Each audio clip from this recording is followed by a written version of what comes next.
What's up, everybody? What's up, MGTOW? So today I wanted to talk about two topics kind of as a prequel to my video that I'm going to do on the education system, or just my thoughts on the education system. And so the two kind of ideas are that of root binding, which is a botanical type of thing, and then also the fact that back in the British Navy days, when the British Empire was kind of big, the British Empire didn't teach the sailors how to swim. So as far as root binding goes, root binding is a phenomenon that happens when you grow any type of plant in a pot or any type of container. And not all plants, but a lot of plants, once the roots hit the side of the container, it will trigger kind of a response in the plant to stop growing. So for instance, if you have like a tree or something that could grow like 10, 20 feet tall, it will only grow like maybe 4 or 5 feet tall if it gets root bound, meaning that the roots hit the side of the pot. And then it kind of tells the plant that it doesn't have a lot of space to grow and a lot of nutrients and stuff, so it doesn't grow as big. I mean, a similar thing happens with kimono lizards, because if you keep kimono lizards in a cage, they won't grow as big as they do on that island that they live on. But in any case, this idea kind of translates roughly to humans a little bit, in the sense that I think that especially young males need to be out of the direct care of their mother at around 13 years old. And now socially, that's probably pretty hard to do when you have a two-parent household and the dad's working all the time and stuff like that.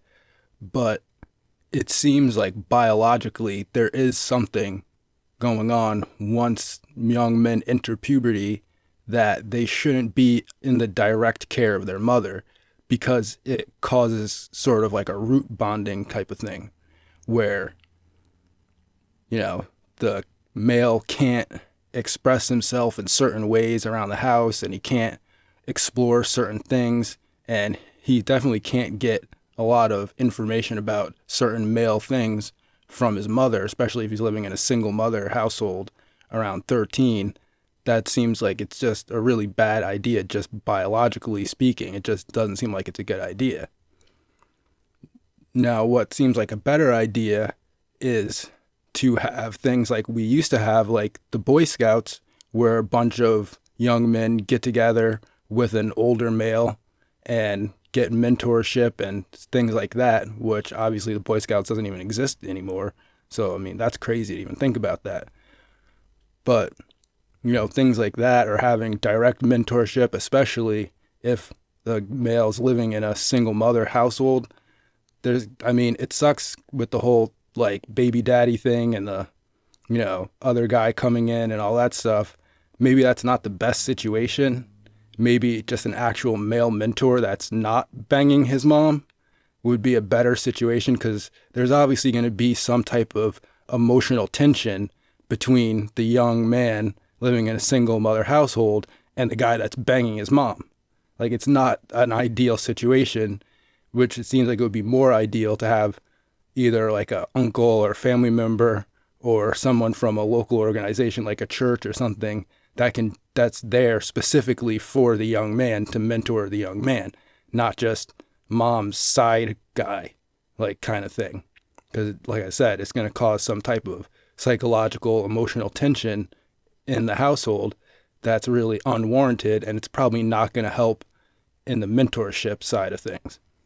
Now, as for the British Navy not teaching the sailors how to swim so they wouldn't abandon ship, I mean, that translates kind of more to the education system in general, and the fact that there are so many things that you don't learn that immediately when you leave school that you need to know, that you don't learn in school.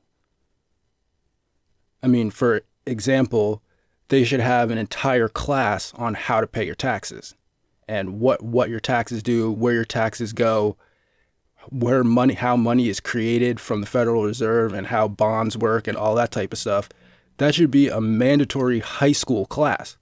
You shouldn't be able to get out of high school without that. Everybody should learn how to cook. The health classes should be completely different. Like you should be learning about food and nutrition, not how to give blowjobs and have anal sex. I mean, that's ridiculous. I mean, come on. I don't even have to go over that. But you can just see how the concept of them not teaching you how to do anything to survive, and the concept of the British Navy not teaching their sailors how to swim so they wouldn't abandon ship, and how so many people are, especially like the Antifa type of people, they're kind of like, on one hand, they're completely against the system, and on the other hand, they spend all their time in Walmart. It's just kind of hypothetical, antithetical to what the ideas in their head. Maybe it's a bit of cognitive dissonance, but you can kind of see how that translates, where it's like, what are they teaching you in school? They're teaching you a bunch of abstract math that only the super high IQ people are going to actually get to use in their jobs. And they're teaching you really low level science and really low level English and everything else. Like, I didn't really learn much in school, especially in high school. And it seems like the last 2 years of high school are really unnecessary, and they're just there for socialization in the first place. So yeah, these are just two concepts that I just wanted to put out there before doing my more comprehensive video on what I think about the education system and what could be changed, and what I think people should be learning, and also how I think that people should be taught, as opposed to how things are going these days. And so that's really it. It's just something to think about before that video comes out. And so have a good day and go MGTOW.